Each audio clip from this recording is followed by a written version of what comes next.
Good morning दोस्तों। आज आ जाओ, आज बात करेंगे। आज पूरा 1 घंटे की जो सीरीज रहेगी ना ये वाली इसमें काफ़ी कुछ चीज़ें हम लोग पढ़ेंगे। ये काफ़ी जो है लेक्चर जो है ना बहुत डिले हो रहा है वैसे ही। ठीक है, तो चलो स्टार्ट करते हैं बिना टाइम वेस्ट करे हुए।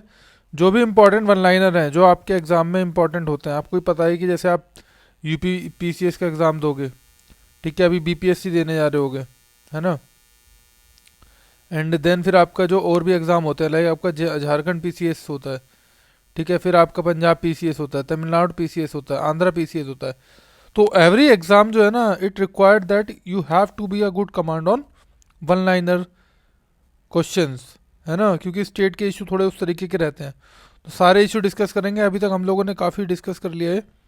जो भी हमारी जो ईयरली करंट अफेयर की सीरीज चल रही है इसमें, उस मैगजीन को अब हम लोग आगे डिस्कस करेंगे। चलो चैनल को सब्सक्राइब कर लो ताकि आगे और भी अच्छे अच्छे कोर्स आपको मिलते रहें। ठीक है, चलो स्टार्ट करते हैं। देखो अब ये हुई है कि Asian conference on the diarrhoea disease and the nutrition, ये कहाँ पे हुई है, ये इंपॉर्टेंट हो जाता है। ठीक है, अब इसको देख लेते हैं कहाँ पे हुई है। ये हुई है आपकी कोलकाता में।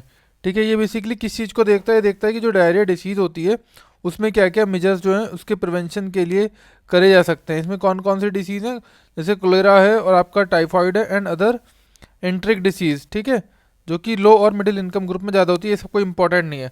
अब केवल वही देखेंगे जो एग्ज़ाम के लिए इंपॉर्टेंट होगा, या कुछ मसालेदार न्यूज़ होगी उसे देखेंगे जिससे आपका मन लगता रहे थोड़ा सा, और बाकी जो फालतू का कचरा होगा उसको बिल्कुल नहीं देखेंगे। चलो आ जाओ। अभी आ जाता है महाकाल लोक प्रोजेक्ट। ये महाकाल लोक प्रोजेक्ट कहाँ पे स्टार्ट हुआ है, ये आपका स्टेट स्टार्ट हुआ है उज्जैन मध्य प्रदेश में। मतलब इसमें जो टेम्पल है ना उसको थोड़ा सा बड़ा और उसको भव्य बनाने की विसाख पे हुआ है ये चीज़। ठीक है, अब ये जो क्या है कि जो महाकाल में क्या है कि 18 स्तंभ में पिलर है, उन्हें कौन सी पोजीशन को दिखाता है भगवान शिव की, ये दिखाता है आनंद तांडव स्वरूप को दिखाता है भगवान शिव के। ठीक है, अब ये इंपॉर्टेंट है, ये जो आपका है ना जो 12 ज्योतिर्लिंग्स हैं, मतलब शिव जी के जो 12 बेसिकली इंपॉर्टेंट प्लेसेस हैं उनको ज्योतिर्लिंग्स, तो वो कहाँ कहाँ पे हैं, तो वो देख लेते हैं एक बार। तो पहला जैसे सोमनाथ है, सोमनाथ तो आपको पता ही है गुजरात में। दूसरा महाकालेश्वर है, वो उज्जैन में। तीसरा ओमकारेश्वर है, ये भी आपका मध्य प्रदेश में है। देन चौथा आपका मल्लिकार्जुन है, ये आपका आंध्र प्रदेश में है, श्रीशैलम में। पांचवा आपका वाजीनाथ है, ये पणजी, ये आपका महाराष्ट्र में। ठीक है, वाजीराव मस्तानी के नाम पे कुछ समथिंग रिलेटेड टू है, तो ये वाजीनाथ है, ये महाराष्ट्र में। ठीक है, हालांकि वो शिवाजी का है और ये भगवान शिव का है। केदारनाथ आपका उत्तराखंड में। देन आपका नागेश्वर ज्योतिर्लिंग आ जाता है। नागेश्वर आपका कहाँ पे है, ये आपका है गुजरात में। ठीक है, फिर आपका त्र्यंबकेश्वर आ जाता है, तो पता ही है त्र्यंबक से एक रिवर भी निकलती है इंपॉर्टेंट, वो बताना। ये आपका कहाँ पे है, ये महाराष्ट्र में है। फिर आ जाता है आपका भीमा शंकर ज्योतिर्लिंग। भीमा शंकर कहाँ पे है, भीमा शंकर आपका कहाँ पे है, पुणे महाराष्ट्र में है। आपको पता ही है कोरेगांव, भीमा कोरेगांव का इंसिडेंट ही बहुत चलता है, तो भीमा शंकर आपका कहाँ पे है, कोरेगांव महाराष्ट्र में। देन आपका फिर आ जाता है रामेश्वर ज्योतिर्लिंग, ये आपका कहाँ पे है, रामेश्वर तमिलनाडु में। देन आपका फिर आ जाता है कृष्णेश्वर ज्योतिर्लिंग, ये कहाँ पे, कृष्णेश्वर, ये आपका है महाराष्ट्र में, औरंगाबाद में। फिर आपका 12वां और लास्ट आ जाता है काशी विश्वनाथ, ये तो आपका पता ही है कहाँ पे है, मोदी सरकार, मोदी जी की जो कॉन्स्टिट्यूंसी है वाराणसी, वहाँ पे है। तो ये 12 ज्योतिर्लिंग, इसमें क्वेश्चन कैसे पूछ देगा वो, इनको मैच द फॉलोइंग अलग कर देगा, बोल देगा केदारनाथ जो है तमिलनाडु में है या हिमाचल प्रदेश में है, और आपको तो पता ही है केदारनाथ उत्तराखंड में, तो ये वहाँ पे ऐसे मैच द फॉलोइंग में इस पे क्वेश्चन आ सकता है। चलो अब आ जाते हैं नेक्स्ट पेज पे। अब देखो एक टैग होता है ब्लू फ्लैग टैग, ये कौन देता है, एक डेनमार्क की ऑर्गेनाइजेशन है वो देती है। उसका नाम क्या है, फाउंडेशन फॉर इन्वायरमेंटल एजुकेशन। ठीक है, ये देती है ऑर्गेनाइजेशन, जो बीचेस क्लीन बीचेस होते हैं उनको दिया जाता है। तो इंडिया में अभी तक कितने बीचेस को मिल गया है, 12 बीचेस को इंडिया में अभी तक ये टैग मिल गया है। यहाँ पे उनकी पूरी लिस्ट दी गई है, वो एक बार देख लेना। जैसे आपका है शिवराजपुर गुजरात को मिल गया है। देन आपका घोघला दीव को मिल गया है। कसरकोड आपका कर्नाटका में बीच है, उसको मिला है। फिर आपका पाडुबिद्री कर्नाटका में, वहाँ यार बीचेस वगैरह जाते रहा करो, काफ़ी अच्छा, मतलब रिलीजिंग थेरेपी होती है ये। एक टूरिस्ट थेरेपी होती है। ठीक है, जो ट्रैवल थेरेपी बोलते हैं उसको, तो वो मतलब आपका ट्रैवलिंग से रिलेटेड होती है। तो जैसे लोग बोलते हैं ना कि ट्रैवल करते रहना चाहिए मंथली, या मतलब 1 क्वार्टर में एक बार, तो आपको जाना चाहिए। ठीक है, और इन बीचेस पे जाओ जो कि क्लीन है ना। तो गोल्डन बीच आपका उड़ीसा में हो गया। फिर आपका ऋषिकोंडा, ये भी कहाँ पे आपका आंध्र प्रदेश में हो गया। ठीक है। एंड देन आपका कोवलम हो गया तमिलनाडु में हो गया, ईडन आपका पौंडीचेरी में हो गया, कप्पड़ आपका केरला में हो गया, और ये जो आपका एक राधानगर, ये कहाँ पे है बताओ? राधानगर अंडमान में है। वहाँ पे राधा जी के कोई चिंगपोंग करके तो नाम था नहीं, लेकिन वहाँ पे डैम जरूर राधानगर है ना। तो अभी जो दो किस किस को मिला है, एक तो कदमात को मिला है, दूसरा आपका थुंडी बीच को मिला है। ठीक है, तो ये है कहाँ पे, इनकी लोकेशन हम लोगों को जानना जरूरी है। ये दोनों ही जो बीच है ना, ये हैं आपके लक्षद्वीप आइलैंड में। आजकल देख रहे होगे आप फोटो पे, बहुत सारे लोग डाल रहे हैं अपना शादी वादी का, उधर जा रहे हैं हनीमून मनाने। ठीक है, तो ये कहाँ पे है, थुंडी और कदमात, ये मालदीव्स में है। चलो आ जाते हैं हम नेक्स्ट न्यूज़ पे। नेक्स्ट न्यूज़ है आपकी नेशनल कॉन्फ्रेंस ऑन प्रोजेक्ट मौसम। तो आपको ये पता होना चाहिए प्रोजेक्ट मौसम, मौसम जो है किसके बारे में है। ये बेसिकली इसकी जो देख रेख करता है प्रोजेक्ट मौसम जो है, ये किसके रिगार्डिंग है। ये आपका ये जो आर्ट एंड कल्चर जो रहता है ना, हम अपने टूरिज्म को बढ़ावा दे रहे हैं, जो हमारे आर्टिफैक्ट्स हैं उनका जो है कैसे इंपॉर्टेंस है इंडिया की हिस्ट्री में, उन सबको जो है आगे हाईलाइट करने के लिए ये प्रोजेक्ट है। इसकी देख रेख कौन करता है? आर्कियोलॉजिकल सर्वे ऑफ इंडिया जो है ना, यही इसकी देख रेख करता है। ठीक है, हाँ, ये कौन सी मिनिस्ट्री ने करा है? ये मिनिस्ट्री ऑफ कल्चर ने करा है। ठीक है, चलो इसका बेसिकली वो क्या है, एम क्या है, तो एक बार वो देख लेते हैं, वो इम्पोर्टेंट है। ये क्या है कि जो कम्युनिकेशन इस्टेब्लिश करना है किसके बीच में, इंडियन ओशन की जो कंट्रीज हैं उनके बीच में। ठीक है, और उनकी कल्चरल और जो कल्चरल और सिग्निफिकेंस वैल्यूज़ हैं हिस्टोरिकल, उनको प्रिजर्व करना है।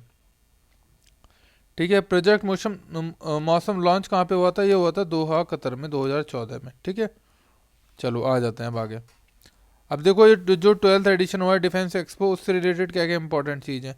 तो डिफेंस एक्सपो सबसे पहले हुआ कहाँ है? ये आपका हुआ है गांधीनगर गुजरात में। इसी पे क्वेश्चन बना देगा कि कौन किस सिटी में जो है डिफेंस एक्सपो हुआ है। कौन सा एडिशन था? ये था आपका 12th एडिशन। ठीक है, अब मिनिस्ट्री ऑफ डिफेंस करती है। ठीक है, 2 साल में एक बार होता है। इसकी जो थीम क्या थी, वो थीम थी इसकी पाथ टू प्राइड। इसमें इस बार एक इम्पॉर्टेंट चीज़ हुई है, 11th आपका लखनऊ में हुआ था, तो ये इम्पोर्टेंट याद रख लेना 2020 में, जो कि बेसिकली क्या है कि यूपीपीसीएस दे रहे होंगे उनके लिए। अब इसमें एक चीज़ है कि ये जो 2022 में हुआ है ना, ये ओनली केवल इंडियन इंडस्ट्रीज के लिए था। सॉरी, देखो यहाँ लिखा भी है first ever edition exclusive for Indian companies, ये इनके लिए था। ठीक है, इन्वेस्ट फॉर डिफेंस। इसी के साइडलाइन पे 2 कन्वेंशन और हुई हैं, उनको देख लेते हैं एक बार। एक तो ये Indian Ocean region plus conclave हुई है इसी के साइडलाइन पे, तो पूछ लेगा ये वाली कहाँ पे हुई है, तो ये भी आपको पता है गांधीनगर गुजरात में हुई है। दूसरी कौन सी हुई है इसके साइडलाइन में डिफेंस एक्सपो के? वही है आपकी इंडिया अफ्रीका डिफेंस डायलॉग। ठीक है, तो ये इंपॉर्टेंट हो जाती है। अब आ जाते हैं दूसरी अगली न्यूज़ पे। अगली क्या है कि धर्मशाला डिक्लेरेशन। अब आपको ये इंपॉर्टेंट पता होना चाहिए कि धर्मशाला जो है ना डिक्लेरेशन किससे रिलेटेड है। तो धर्मशाला रिलेशन किससे रिलेटेड है? ये बेसिकली आपका जो टूरिज्म है ना, टूरिज्म प्रमोशन से रिलेटेड है। और धर्मशाला आपने नाम सुना ही होगा, वैसे ही अपने आप में भी एक फेमस टूरिस्ट प्लेस है। तो आइए देख लेते हैं इसमें क्या है। हाँ देखो, यहाँ हुई है कि national conference of state tourism minister, मतलब जितने भी स्टेट के हैं ना टूरिस्ट मिनिस्टर, उनको घूमने के लिए धर्मशाला भेजा गया आपको। ठीक है, ये कौन सी मिनिस्ट्री ने ऑर्गेनाइज कराई है? ये कराई है ministry of tourism and government of India ने। ठीक है, अब इसमें हुआ क्या है कि ये बोल रहे हैं कि जो G20 की समिट हमारे यहाँ होने वाली है ना, उसके लाइन पे ही मतलब हम लोग ऐसा प्रोजेक्ट करें कि हमारा जो इंडिया के जो टूरिस्ट प्लेस है ना, वो काफ़ी अच्छे हैं। तो जिससे मतलब देखो फॉरेन डिग्नेटरीज आएंगे तो वो लोग घूमेंगे, और फिर वो अपने देश में जाएंगे तो बताएंगे कि हाँ इंडिया में ये चीज़ इतनी अच्छी हैं, बहुत अच्छा लगा हमको इंडिया में घूम के।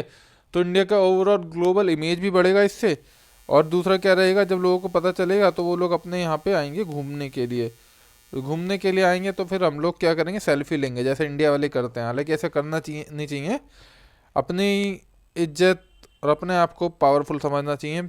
सेल्फी ऐसा नहीं कि हम सेल्फी इसलिए ले रहे हैं कि वो सुपीरियर हैं। ठीक है, चलो आगे आ जाओ। अब देखो टूरिज्म से रिलेटेड हमारी कौन कौन सी ऑलरेडी स्कीम्स है, उन्हें एक बार देख लेते हैं। एक है हमारी स्वदेश दर्शन स्कीम। ठीक है, जो 2015 में लॉन्च हुई थी, और इसको जो है ना, ये कोलैबोरेटिव स्कीम है, इसको टूरिज्म और कल्चर दोनों मिनिस्ट्री ने एक साथ लॉन्च करा था। दूसरी आपकी प्रसाद स्कीम। प्रसाद स्कीम जो है मिनिस्ट्री ऑफ टूरिज्म की है, ये भी 2014-15 में स्टार्ट हुई थी। ठीक है, फिर आपकी एक कैंपेन स्टार्ट हुई थी एक भारत श्रेष्ठ भारत 2015 में। ये कब स्टार्ट हुई थी? ये सरदार पटेल जो है ना, ये पूछ सकता है कि ये कैंपेन कौन से लीडर की याद में स्टार्ट की गई थी। तो स्टार्ट करी गई थी ये सरदार पटेल के याद में, ठीक है।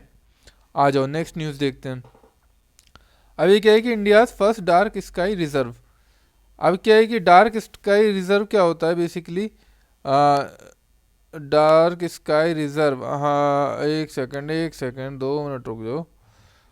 हाँ, अब देखो डार्क स्काई रिजर्व क्या होता है कि मतलब जैसे हमारे यहाँ ये आपने सुना होगा जो बायोस्फीयर रिजर्व होते हैं ना, तो वहाँ पे कुछ प्रोटेक्टेड एरिया होता है जहाँ पे जो है हम चाहते हैं कि वहाँ पे सन की लाइट ना पहुँचे और वहाँ नेचुरल लाइट रहे। तो ये क्या रहता है, डार्क स्काई रिजर्व रहता है कि वहाँ पे सन की लाइट नहीं पहुँचती है, तो ऐसा रिजर्व को ही बोला जाता है। तो यहाँ पे कहाँ पे जिससे उनका नेचुरल इन्वायरमेंट है वो प्रोटेक्टेड रहे। तो ये कहाँ पे बनाया गया है, India got is first dark sky reserve is Hanle Ladakh, ठीक है, लद्दाख में बना है, ठीक है। कौन सी वाइल्ड लाइफ सेंचुरी इंपॉर्टेंट है, ये है चंगथांग वाइल्ड लाइफ सेंचुरी में बना है, ये इंपॉर्टेंट है, ठीक है।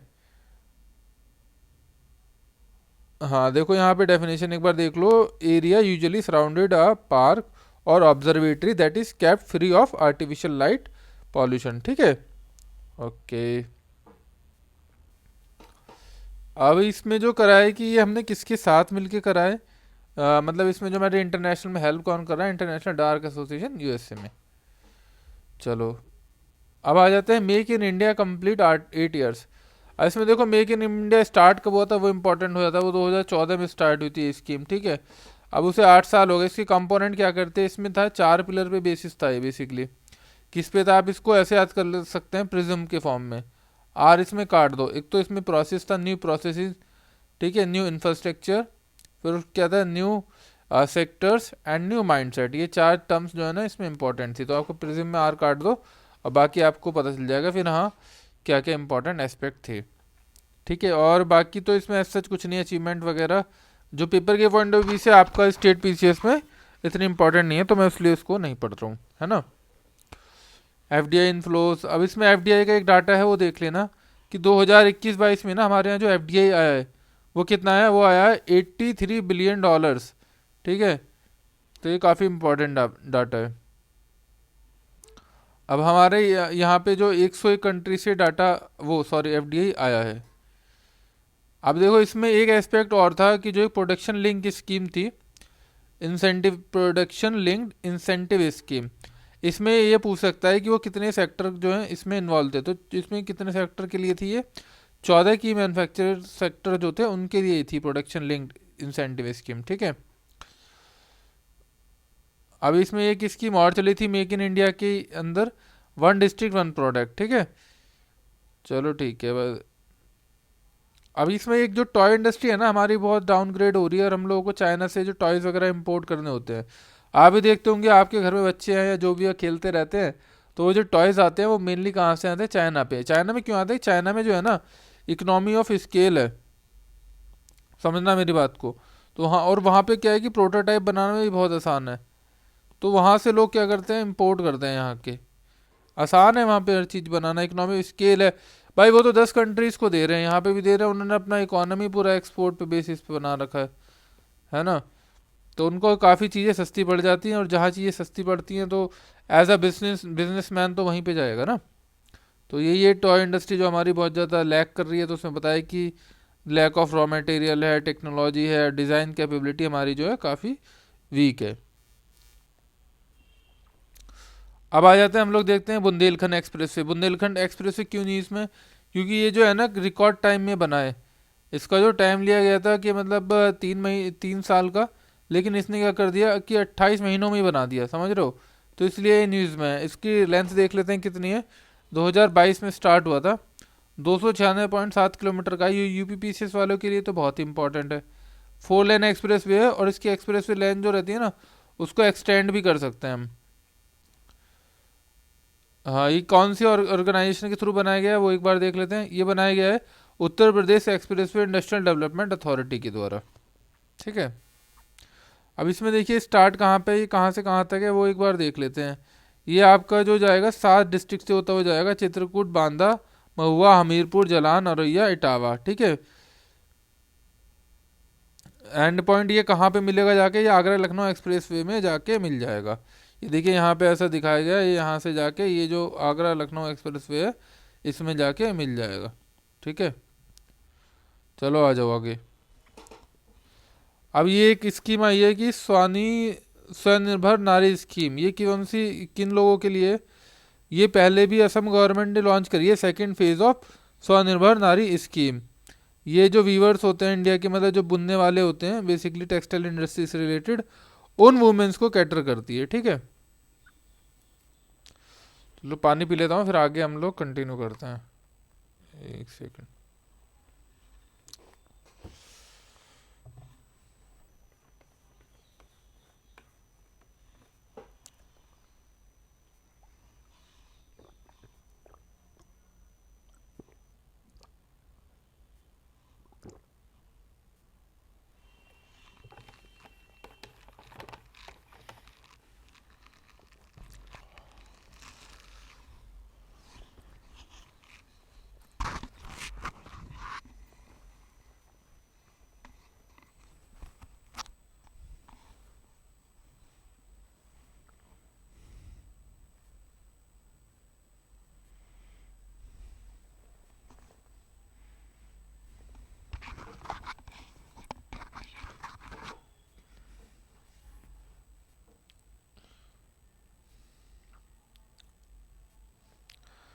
चलो वापस आ जाओ बच्चे लोग, ब्रेक ओवर।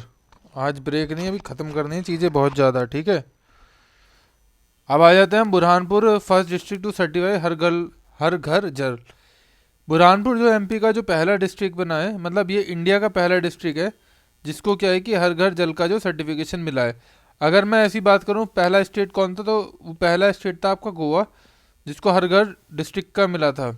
ठीक है, हर घर जल, जहाँ मतलब उन्होंने हर घर में जो है जल को पहुंचा दिया था। और जो बुरहान है बना आपका एमपी का। ठीक है, अब इसमें एक क्वेश्चन ये और बन जाता है कि जो बुरहानपुर है ना, इसी को बोला जाता है कि दरवाजा ऑफ दक्षिण। ठीक है, ये एक इम्पॉर्टेंट एस्पेक्ट है। अब देखो जल जीवन मिशन के अंदर ये अवार्ड दिया जाता है, हर घर जल सर्टिफिकेशन, तो एक बार उसको देख लेते हैं। इसमें क्या है कि एक कंपोनेंट है इम्पॉर्टेंट, कि इसमें इसका ऑब्जेक्टिव क्या है, to provide the safe and adequate drinking water through individual household tap connection by 2024 तक। हमको ना टैप कनेक्शन सबको देना है, जिससे जो ना क्लीन और ड्रिंकिंग वाटर मिल सके to the all household. और यहाँ पे ये इंपॉर्टेंट है, रूरल एरियाज में है ना, अर्बन की बात नहीं करी गई है इसमें। ठीक है, 2019 में ये स्कीम लॉन्च हुई थी, तो ये भी इंपॉर्टेंट हो जाता है। तो आप ये देख लें, जो जो फेमस स्कीम है ना, उनके ईयर जरूर याद कर लेना। जैसे जनधन अकाउंट योजना हो गई, वो 2014 में स्टार्ट हुई थी। फिर आपका स्वच्छ भारत मिशन हो गया, वो 2014 में स्टार्ट हुआ। फिर आपका जैसे डिजिटल इंडिया हो गया, वो 2015 में स्टार्ट हो गया। तो ऐसी जो भी फ्लैगशिप स्कीम थी, लाइक आपका मनरेगा हो गया, वो 2005 में स्टार्ट हुआ। तो जो भी इंपॉर्टेंट स्कीम्स हैं उनके आप जो है स्टार्टिंग ईयर जरूर याद रखना। जैसे जल जीवन मिशन का 2019 है, क्योंकि ये आजकल वो बहुत मैचिंग में भी पूछा जा रहा है, और वैसे भी ये लोग पूछ लेते हैं, है ना, मतलब सिंगल ऑप्शन देके भी। अब ये मिशन जो है कौन सी मिनिस्ट्री के अंदर आया था, ये मिनिस्ट्री ऑफ जल शक्ति के अंडर आया है। ठीक है, उसका कौन सा डिपार्टमेंट देख रहा है उसको, ड्रिंकिंग वाटर एंड सैनिटेशन। ठीक है, अब इसमें एक इन्फॉर्मेशन ये है, Goa and Dadra Nagar Haveli and Daman Diu become the first हर घर जल certification state and UT in the country respectively. अब देखो आ जाओ, ये तो चलो वही है, कुछ नहीं है सच। आ जाओ, अब आ जाओ स्माइल प्रोजेक्ट। स्माइल प्रोजेक्ट किससे रिलेटेड है? स्माइल प्रोजेक्ट रिलेटेड है बेसिकली जो हमारे बहुत ही छोटे लेवल पे जो वर्कर्स है ना, उनको इम्पावर करने के लिए प्रोजेक्ट बना है, support for marginalised individual for livelihood and enterprise. तो वो यही पूछ लेगा कि या तो फुल फॉर्म पूछ लेगा, या पूछ लेगा कि बताइए ये ग्रुप किस सेक्टर को जो है, या किस ग्रुप ऑफ पीपल को टारगेट कर रहा है। तो मैंने बता दिया, ये मार्जिनलाइज इंडिविजुअल्स को। ठीक है, ये कौन सी मिनिस्ट्री ने करा है? ये करा है आपकी ministry of social justice and empowerment. ठीक है, इसमें क्या करेंगे, 75 टाउन्स को इकट्ठ लेंगे, है ना। The aim of SMILE 70 is to make city towns and municipal area begging free. मतलब जो भी वहाँ पे कौन रहते हैं, जो भी भीख वगैरह मांगते हैं, उनको बैगिंग फ्री करना है। तो इन्होंने आइडेंटिफाई करेंगे ऐसी 75 म्यूनसिपल कॉरपोरेशन जिसमें ये लोग काम करेंगे। नेक्स्ट देखते हैं, कंट्रीज फर्स्ट नाइट सफारी। इसमें इतना इंपॉर्टेंट है कि जो कंट्री की नाइट सफारी होगी ना, वो लखनऊ में स्टार्ट हुई है। और ये किससे इंस्पायर्ड हुई है? ये आपकी हुई है इंस्पायर्ड, ये सिंगापुर से। ठीक है, तो इसमें ज़्यादा इंपॉर्टेंट और कोई न्यूज नहीं है। और ये कौन कौन सी सेंचुरी में है वो एक बार देख लेते हैं। अ, एक बार देख लेते हैं वो कौन सी सेंचुरी में ये स्टार्ट कर रहे हैं। ठीक है, ये लखनऊ से स्टार्ट हो रही है, ये इंपॉर्टेंट हो जाता है ना। ये हो रहा है आपका कुकरेल फॉरेस्ट एरिया, लखनऊ उत्तर प्रदेश। तो ये इंपॉर्टेंट है, कुकरेल फॉरेस्ट। वो क्वेश्चन पूछ लेगा कि बताइए कुकरेल फॉरेस्ट कहाँ पे मिलता है, और यूपी के 4 डिस्ट्रिक्ट से नाम दे देगा। तो आपको अगर पता होगा तो आप कर लेंगे, और नहीं पता होगा तो नहीं कर पाएंगे। अगर आपको लखनऊ पता है तो ये कौन सी एरिया में पड़ता है, ये लखनऊ के एरिया में पड़ता है। ठीक है, चलो आ जाओ नेक्स्ट स्कीम पे। अब नेक्स्ट स्कीम क्या है, नेक्स्ट स्कीम है आपकी श्रेष्ठा स्कीम। श्रेष्ठा स्कीम क्या है, बेसिकली जो शेड्यूल कास्ट के लोग हैं उनको जो है हाई क्वालिटी एजुकेशन प्रोवाइड कराने के लिए इसमें क्या है कि स्कीम को बनाया गया है। ठीक है, कौन सी मिनिस्ट्री लॉन्च कर रही है, ये सोशल जस्टिस मिनिस्ट्री लॉन्च कर रही है। ठीक है, चलो आ जाओ, इसमें ज़्यादा और कुछ नहीं पूछेगा। कौन से स्टूडेंट्स को ये हेल्प करेगा, ये मतलब पूरा उनका खर्चा उठाएगा जो 9th से 11th तक के स्टूडेंट्स हैं। ठीक है, आ जाओ। अब ये, और ये गवर्नमेंट स्कूल्स में नहीं है, प्राइवेट स्कूल्स में। एक बार इसको समरी और देख लेते हैं कि ये प्राइवेट स्कूल्स में क्या करेगा। जो एससी स्टूडेंट हैं, एसटी वगैरह नहीं है इसमें, खाली एससी स्टूडेंट्स हैं, उनका 9th से 12th का जो भी पूरा एक्सपेंस होगा एजुकेशन का, वो मिनिस्ट्री ऑफ सोशल जस्टिस उसको बियर करेगी। That's it. चलो आ जाओ आगे। भाई नींद भी ना आ रही हो तो चाय वाय पी लेना, मेरा पेट डायलॉग है, क्योंकि मैं बहुत चाय पीता रहता हूँ, उससे मेरी नींद चली जाती है। ठीक है, बहुत से लोग क्या करते हैं, कोई टॉफ़ी खाता है, कोई कुछ खाता है, तो ये सब कर सकते हैं। बस रील्स मत देखने जाना, या इधर उधर दोस्तों से फ़ोन पे बातें मत कर लेना, क्योंकि निगेटिविटी फैलाते हैं वो लोग। अपना में रहो, थोड़ा रिलैक्स कर लो, फिर वापस स्टडी पे आ जाओ, वो सब चल जाएगा, लेकिन इधर उधर मत जाना। ठीक है, चलो आ जाओ स्टार्ट करते हैं। National e governance service delivery assessment report. अब ये रिपोर्ट कौन निकालता है वो इम्पोर्टेंट हो जाती है ना। तो ये निकालता है आपका basically ministry of personnel public grievance and pension. ये वाली मिनिस्ट्री इस रिपोर्ट को निकालती है, ये इसका सेकेंड एडिशन है, यही इसमें इम्पोर्टेंट है। और इसमें एज सच कुछ इम्पोर्टेंट न्यूज़ नहीं है। अब इसमें एक चीज़ और देख लेते हैं, जो ई गवर्नेंस का सबसे इम्पोर्टेंट और नंबर 1 स्टेट कौन सा रहा है, वही आपका जो मैंने बताया था केरला। केरला ही रहा है। करेला इतना कड़वा होता है, लेकिन केरला देखो कितना अच्छा काम कर रहा है।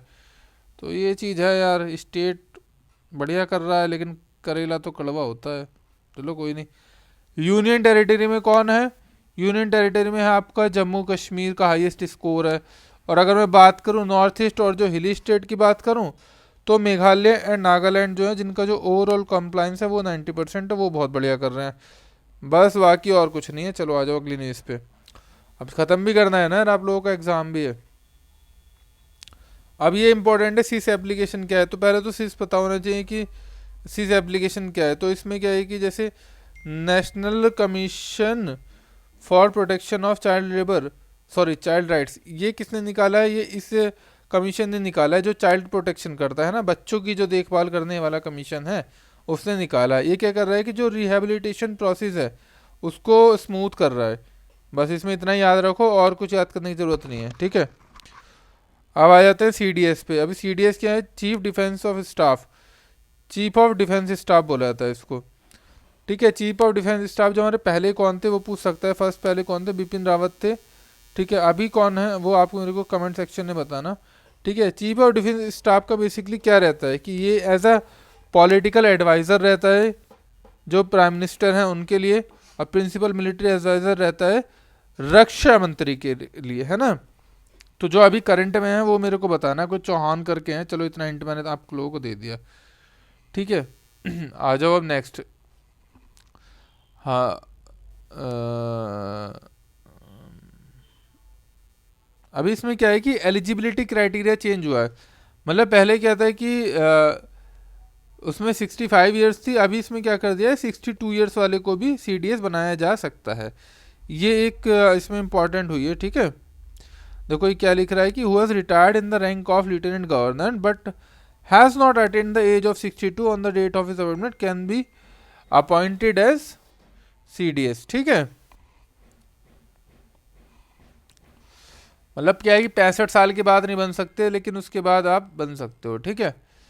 अब इसमें देखते हैं अगली न्यूज़ क्या है। अगली न्यूज़ है आपकी जम्मू कश्मीर डिलिमिटेशन कमीशन की फाइनल रिपोर्ट आ गई है, उसको देखते हैं, है ना। और अब रुक जाओ, देखता हूँ मैं एक सेकंड। हाँ, जम्मू कश्मीर उनकी फाइनल रिपोर्ट आ गई है, तो आप इसमें देख लीजिए कि इसको हेड किसने करा था। तो जो डिलिमिटेशन कमीशन था ना, डिलिमिटेशन कमीशन, एक तो पहले आपको पता होना चाहिए वो करता है क्या।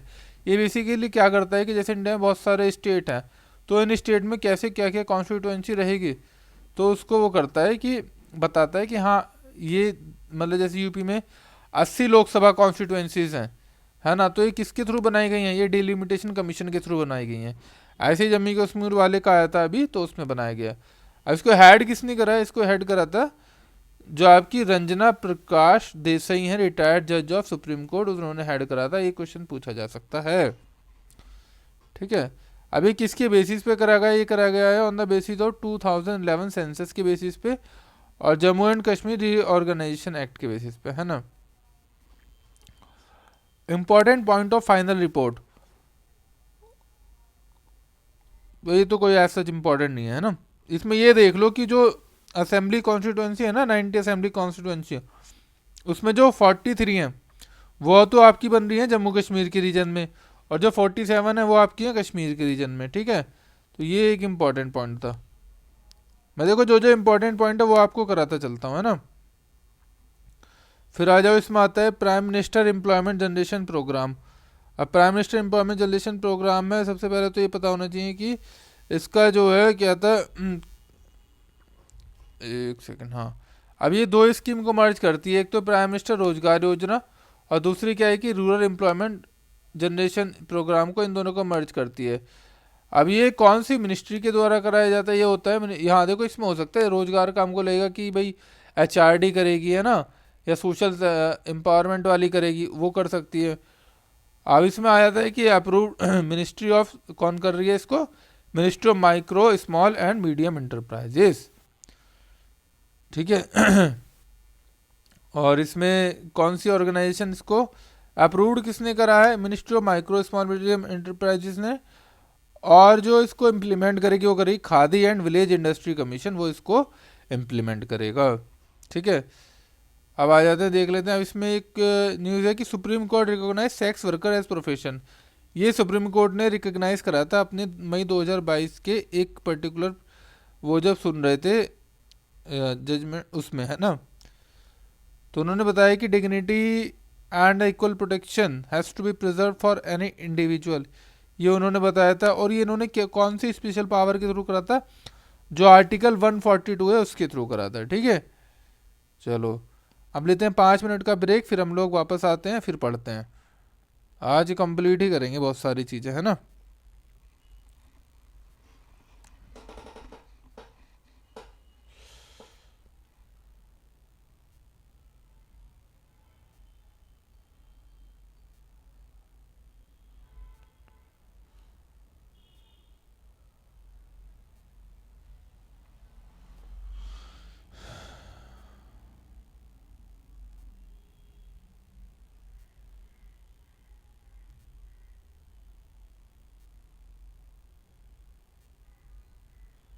सीने से तेरे,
चलो आ जाओ पढ़ते हैं, है ना।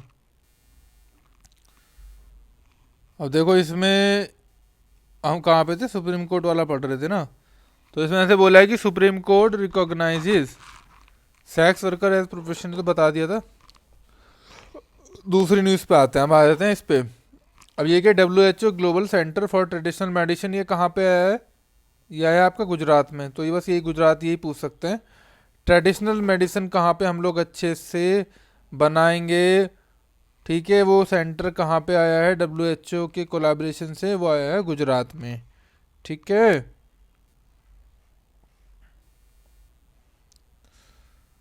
अब आ जाते हैं इस पे, Kerala becomes first state to introduce carbon neutral farming.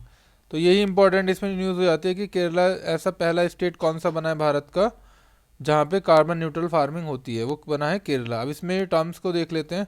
Carbon neutral farming क्या हो जाती है कि मतलब जितना आप कार्बन इमिट कर रहे हो, सपोज आप इतना इमिट कर रहे हो तो इतना ही आप लोअर कर रहे हो, जिससे जो आपका न्यूट्रलिटी आ जाती है। ठीक है, तो वो न्यूट्रलिटी होती है। कार्बन सेविंग क्या हो रहती है कि आप इमिट इसमें कोई नहीं रहता, आप लेकिन इस तरीके का कुछ प्रोविजन कर रहे हो जिससे जो आपकी जो सेविंग हो रही है। ठीक है, तो ये प्रैक्टिस कुछ प्रैक्टिसेस होती हैं उसको करा जाता है। ठीक है। अब एक अगली न्यूज़ देखते हैं। अगली न्यूज़ है इसमें सागर परिक्रमा। ठीक है, अब इंडिया की जो कोस्ट लाइन है आपको पता है बहुत बड़ी कोस्ट लाइन है, कितनी की ये है? अराउंड 7516। ठीक है, ये कितने स्टेट्स को कवर करती है? 9 मैरीटाइम स्टेट को। ये यूपीएससी ने क्वेश्चन नहीं पूछा हुआ है कि कितनी कोस्ट लाइन में लगती है। ठीक है, तो हम लोग क्या करने वाले हैं, सागर परिक्रमा प्रोजेक्ट करने वाले हैं। ठीक है, ये कहाँ से स्टार्ट होगा? गुजरात से स्टार्ट होगा। और जितने भी सारे बेसिकली वो हैं स्टेट हैं जो हमारे कोस्टल स्टेट हैं जो सागर से लग रहे हैं, उनकी परिक्रमा होगी और देखेंगे क्या क्या इशू वगैरह रहते हैं। ठीक है, चलो अब आ जाते हैं पेसर इनिशिएटिव पे। पेसर इनिशिएटिव क्या है कि जो अर्थ सिस्टम का जो ठंडा वाला पार्ट है उसको स्टडी के लिए एक इनिशिएटिव लिया गया है, पेसर सिस्टम। ये कौन सी मिनिस्ट्री के द्वारा लिया गया है? ये लिया गया है मिनिस्ट्री ऑफ अर्थ साइंस के अंडर। इसकी आप देख लेते हैं कि जो एक फुल फॉर्म है वो पूछी जा सकती है, polar science and cryosphere scheme. अब देखो वो होता है क्या है ना, पेसर है, क्रायोस्फीयर तो लिख देगा, पोलर साइंस के लिख देगा कि क्या नाम है, पॉलिटिकल साइंस लिख देगा, या कुछ भी लिख के दे देगा कि मतलब programme of active cryosphere scheme. तो वो चीज़ें गलत हो जाती हैं, तो आपको एग्जैक्ट नाम जो है वो पता होना बहुत ज़रूरी है। ठीक है, अब देखो इसमें इम्प्लीमेंटिंग एजेंसी कौन कौन सी है। इम्प्लीमेंटिंग एजेंसी है इसमें national centre for polar ocean research. ठीक है, ये किसके अंदर आता है सेंटर? ये मिनिस्ट्री ऑफ अर्थ साइंसेस के अंडर ही आता है। चलो अगली न्यूज़ पे आते हैं। अगली न्यूज़ है आपकी इंटेंसिफाइड मिशन इंद्रधनुष।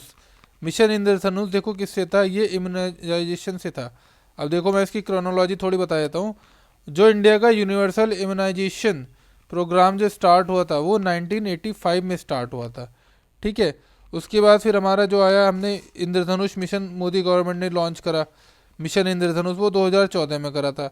अब ये जो चौथा मिशन इंद्रधनुष इंटेंसिफाइड, ये किसने में लॉन्च करा गया है? ये 2022 में लॉन्च करा गया है।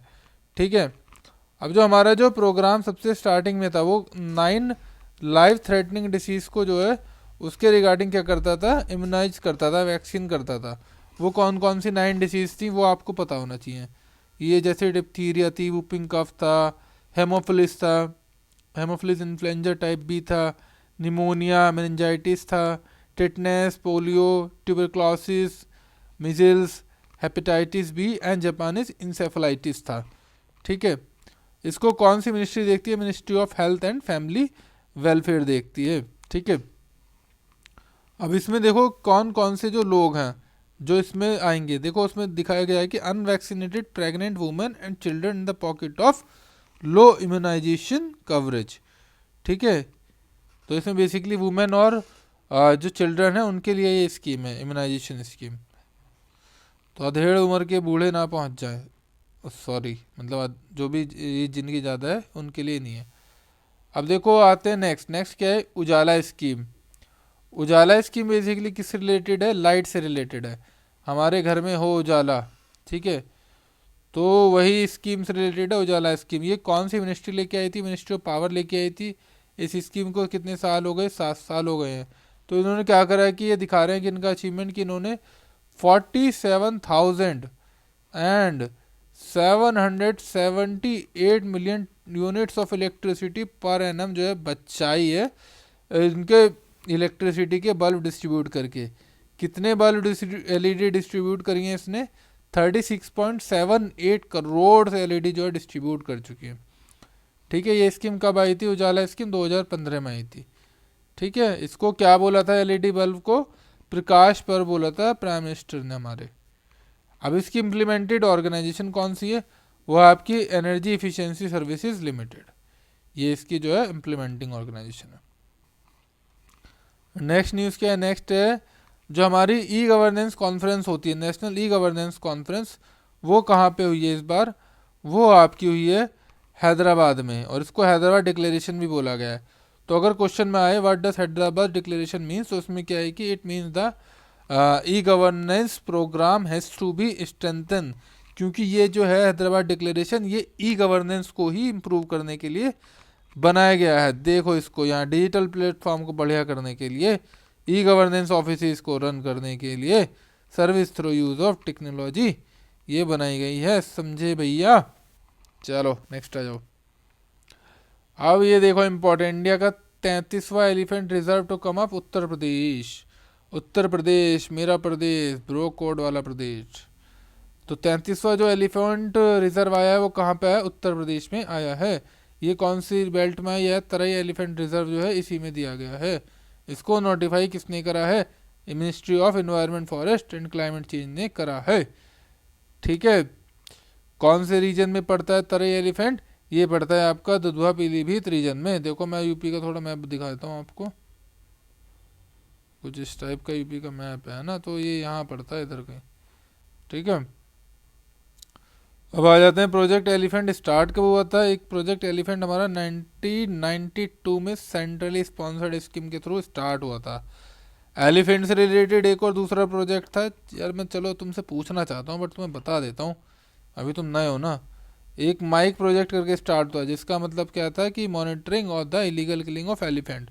अब एलिफेंट आपको बताया उसको मारा क्यों जाता है? क्योंकि जो उसकी सूंड होती है ना वो बहुत ही एक्सपेंसिव होती है, उसको एज आ आर्टिफैक्ट भी लोग रखते हैं। ठीक है, इसलिए उसकी क्या करी जाती है? किलिंग करी जाती है।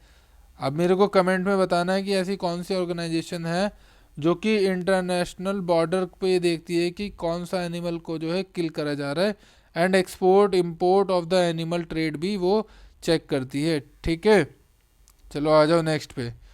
नेक्स्ट आ जाता है आपका पीएम किसान सम्मान सम्मेलन।